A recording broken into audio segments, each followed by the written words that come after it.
Hello and welcome to another edition of NASA Grants Training. I'm Christiane Diallo, a Senior Program Analyst with the NASA Office of Procurement, Grants Policy and Compliance.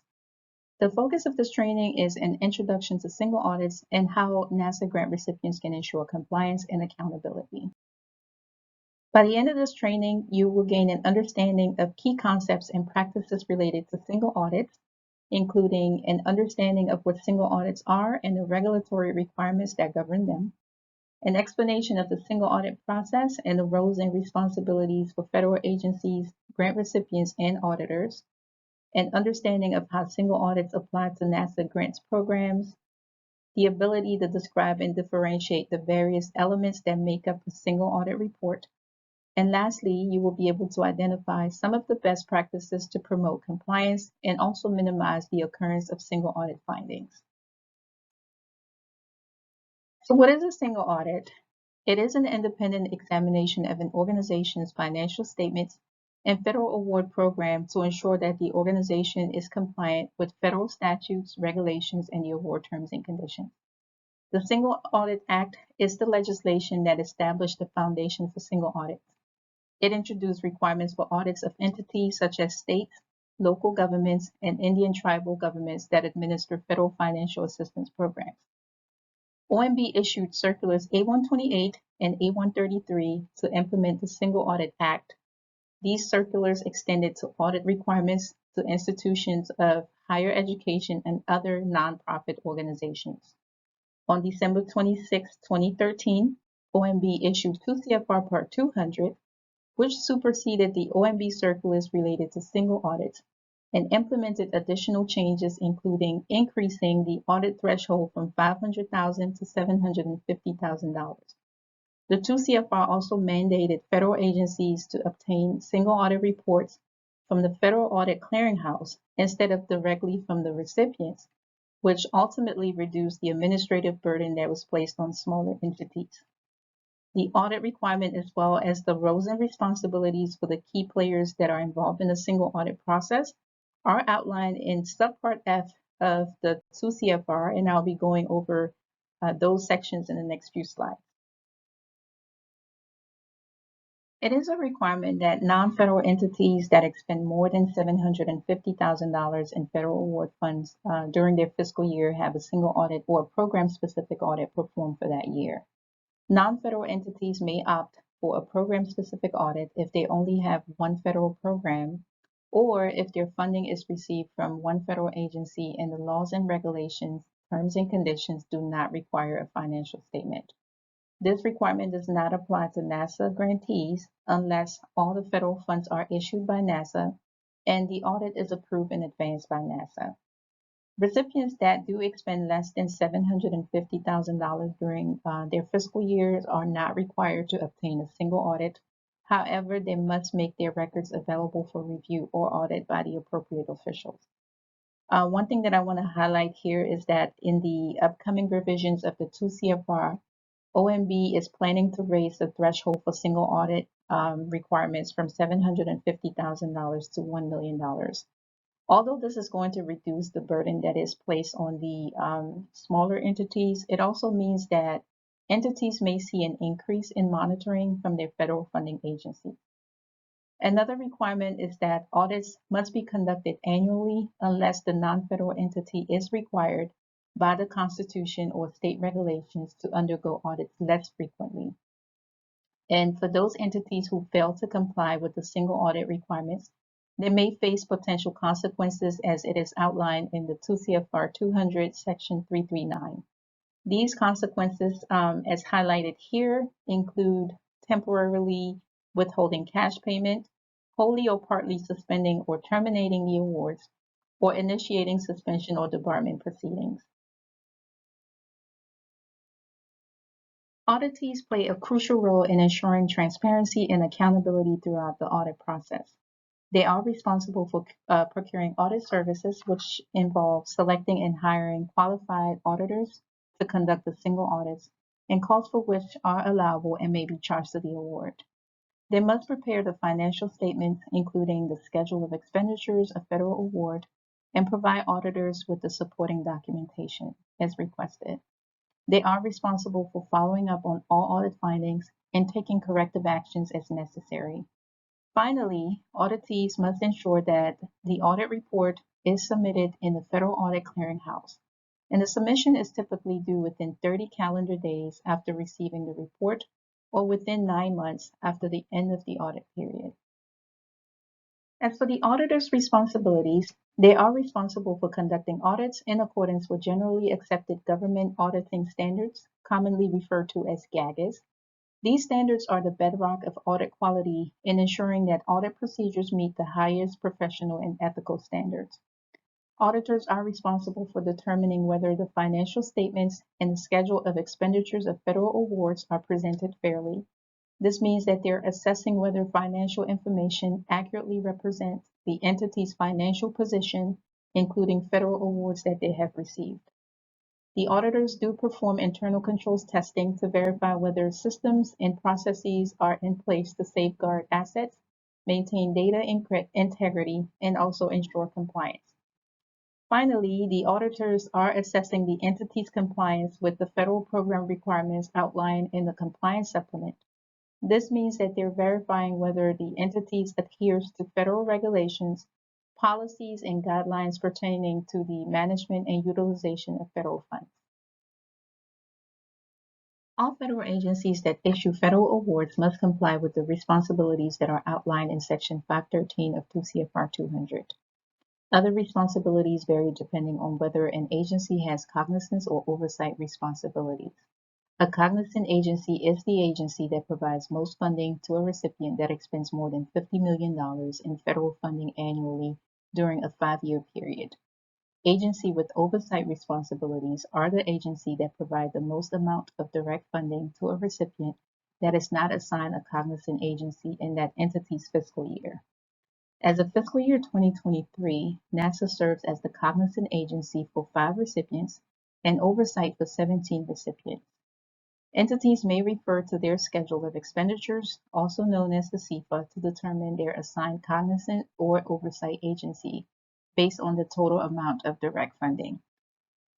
NASA's responsibilities as cognizant and oversight agency includes providing technical assistance, advice, and assistance to auditees and auditors, obtaining or conducting quality control reviews on selected audits that are made by non-federal auditors, and providing the results of those audits to interested organizations. They are responsible for advising the auditee of any deficiencies that are found in the audits when the deficiencies require corrective actions by the auditor, and also providing technical advice to auditees and auditors upon request. In addition to the cognizant and oversight responsibilities, NASA is responsible for ensuring that audits are completed and that the single audit reports are submitted timely in the Federal Audit Clearinghouse. We're also responsible for following up on audit findings to ensure that the recipients are taking corrective action plans and timely resolving their findings. This graphic outlines a high-level overview of the single audit process. It starts with NASA issuing the award to the recipient and then updating the compliance supplement, which I'll get into in the next slide. Next, the recipient spends the funds in accordance with established regulations and the award's terms and conditions. It is then followed by the recipients preparing for the single audits.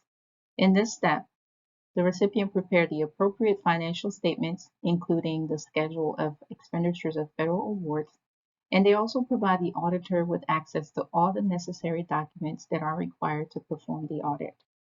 The external auditor performed the audit in the 4th step and then issue a report that includes the scope and results of the audit as well as the recipient's corrective action plan.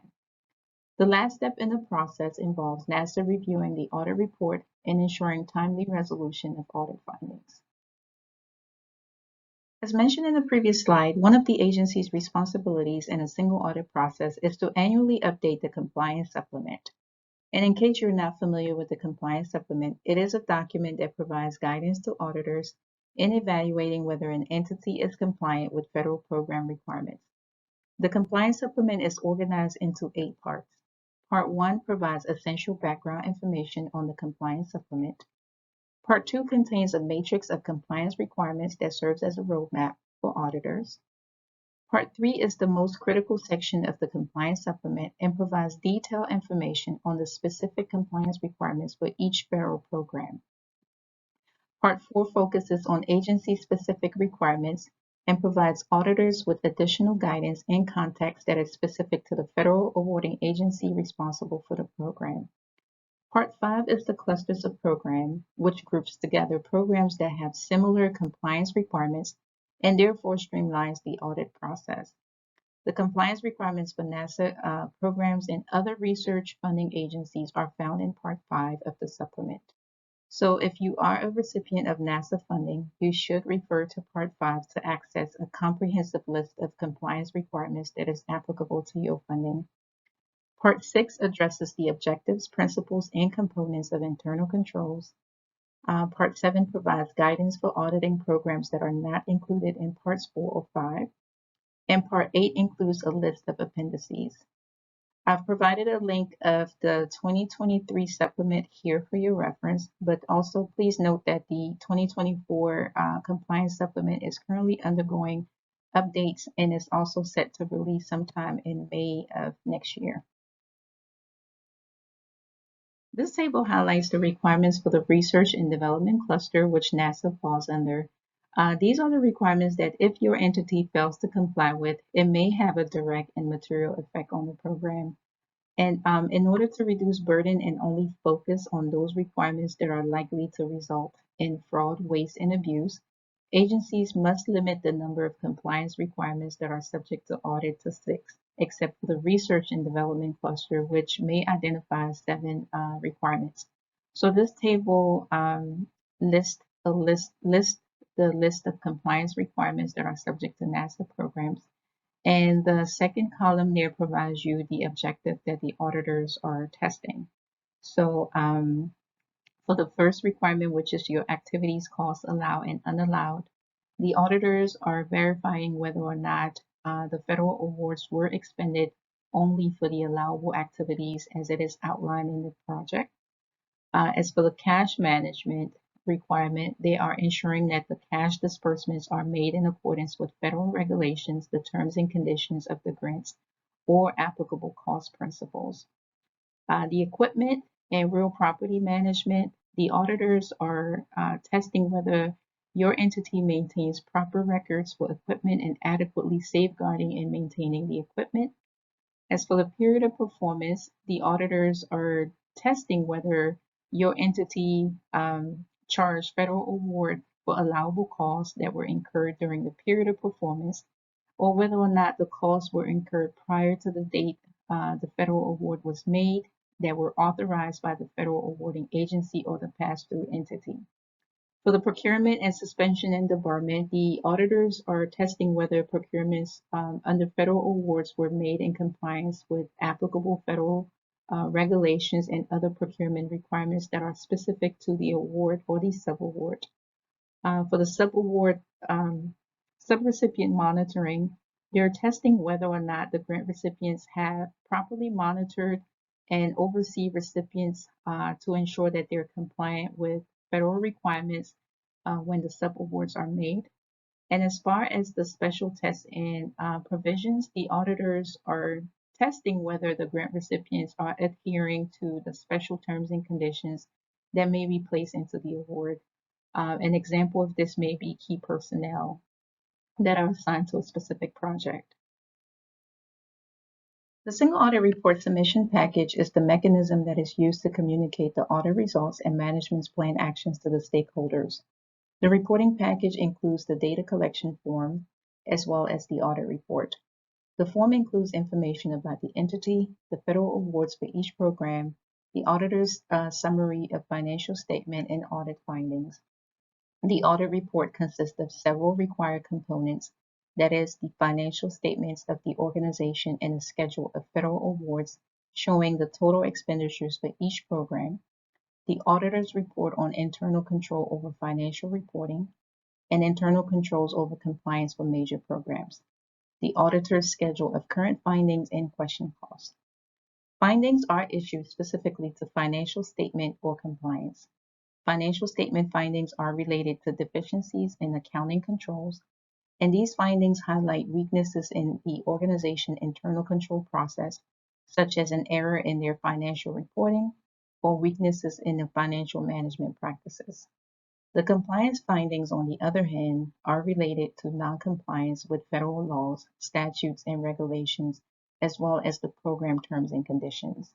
These findings are specific to individual compliance issues within each of the major programs. They indicate instances where federal funds were not used in accordance with the program requirements.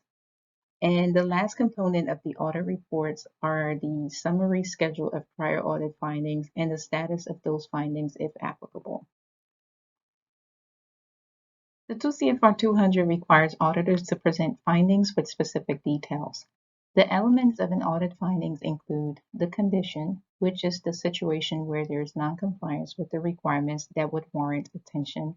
In other words, what did the auditors find? The second element is the criteria, which is usually the laws, regulations, or the terms and condition that is associated to the finding. The third element here is the cause. So we are documenting what caused the finding or how did the finding occurred. And this usually serves as a basis for recommendations for the corrective action. The effect or potential effect is the consequences resulting from the finding. The recommendations are suggested actions that the recipient may take to correct the cause and reduce the likelihood of the finding repeating. The views of responsible officials and planned corrective actions is a statement as to whether the officials concur with the findings. And finally, the auditors must identify whether or not the finding has question costs. And these costs are costs that the auditor or the oversight agency has identified as potentially ineligible, unallowable, or does not have supporting documentation. As mentioned earlier, entities are responsible for submitting the audit reporting package to the Federal Audit Clearinghouse within 30 days after receipt of the auditor's report or no later than 9 months after the end of the audit period. For example, if your entity's fiscal year ends on September 30th, 2023, then your single audit report must be submitted into the Federal Audit Clearinghouse no later than June 30th, 2024. The Federal Audit Clearinghouse, in case you're not familiar with this website, it serves as a central repository for the collection, processing, and dissemination of audit reports, and also operates under the oversight of the Office of Management and Budget. The current clearinghouse is managed by the U.S. Census Bureau. However, effective October 1, 2023, that responsibility will transition to the General Services Administration. Following this transition, all fiscal year 2023 audits will be submitted through the new Federal Audit Clearinghouse. This graphic outlines NASA's single audit monitoring and resolution process. The process begins with NASA conducting a search in the Federal Audit Clearinghouse for single audit submissions. For missing audits with expenditures that are over $750,000, NASA follows up with the recipients to ensure that the audits are submitted. Audit reports with NASA findings are assessed for adequacy, followed by issuance of a management decision letter.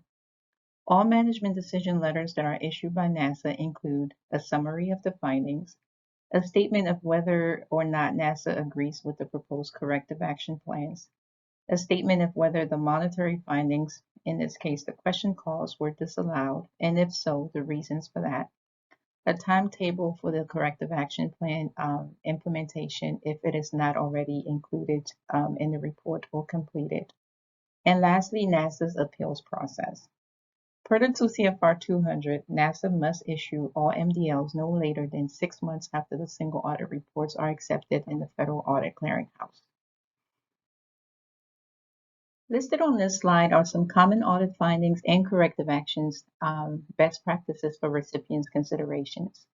It is important to note that corrective actions should be tailored to address the specific findings and the compliance issues that are identified in the audit report and should also be consistent with the federal regulations and the grant's terms and conditions. Additionally, entities should maintain documentation to demonstrate their compliance efforts and the effectiveness of the corrective actions that are taken. The first common audit finding that we see within our single audit reports are related to allowable costs or cost principles. This normally occurs when the expenditures do not have adequate supporting documentation or when the auditors identify specific unallowable costs such as alcohol or entertainment, or when the cost cannot be traced to a project or is outside of the period of performance. An acceptable corrective action for this type of finding would be for the recipient to maintain supporting documentation with an explanation and adequate source substantiating that the question costs were allowable. The second will be for the recipient to establish policies and procedures that costs be supported by adequate source documentation and also specifying within that policy that only applicable and allowable costs be charged to an award. The second type of finding is related to equipment and real property, and this normally occurs when the physical inventory are not performed timely or properly. An acceptable corrective action plan for this type of finding would be for the recipient to review and update their internal policies and procedures that is related to equipment and real property to align with the federal regulations and grant requirements. Secondly, the recipient can provide training to their staff who are responsible for equipment and real property management to ensure that they are knowledgeable about federal regulations and grant requirements. The third common finding is the finding related to subrecipient monitoring, and this normally occurs when the subrecipient activities are not properly monitored. And the acceptable corrective action plan here will be for the recipient to develop or enhance their risk assessment process so that they may be able to identify high-risk subrecipients. The recipient should also consider criteria such as the financial stability, prior audit findings, and programmatic complexity within their risk assessment process. Secondly, the recipient should establish a comprehensive monitoring plan for subrecipients, and that plan should outline the frequency and the nature of monitoring the activities, including site visit, desk reviews, and data analysis. And the last common audit finding that we have here is the finding that is related to procurement suspension and debarment. This normally occurs when there are no supporting documentation maintained that is related to procurement activities. There are no supervisory review or approval of purchases that includes credit card or purchases. There are no cost or pricing data for sole source justification maintained, and the system for award management are not checked on whether a vendor has been suspended or debarred. And the acceptable corrective actions for this type of finding would be for the recipient to maintain supporting documentation for all of their procurement actions and also establish policies and procedures that all purchases be supported by adequate source documentation, such as the purchase order, sole source justification, and cost and pricing data. To wrap up this training, here are some strategies that NASA recipients may adopt to maintain compliance and also minimize the occurrence of single audit findings. The first is guidance and training. It is very important to provide clear guidance and training to the recipient staff on federal regulations, reporting requirements, and compliance expectations. Second is transparency and communication. It is important for the recipient to maintain an open line of communication with NASA and also seek clarification on federal requirements and reporting procedures. Third is the policies and procedures. It is very important to develop and maintain a clear, comprehensive policies and procedures that is in alignment with the federal regulations and the grant requirements, and also ensure that staff members are aware of these policies and procedures. Fourth is to ensure an effective internal control. Internal controls are important as it prevents error, fraud, and noncompliance. It is also known that a well-designed internal control can help maintain financial accuracy and also ensure that the grant funds are used appropriately. And last on our list is document retention. As we've learned earlier, some of the common audit findings that we see are related to question costs, and that sometimes occur when the recipient does not have adequate supporting documentation on file. So it is very important to maintain a comprehensive records of all grant-related transactions that include financial, programmatic documentation, and correspondence. as effective documentation can also support compliance verification. Thank you for tuning into the introduction of single audits. I hope you enjoyed the training. If you have any questions or comments related to the topics that I've covered today, please feel free to send me an email. My email address is on this slide for your reference. And also, if you have any general questions related to NAVSA grants, please feel free to visit our grants policy and compliance website using the URL on this slide as well. Thank you.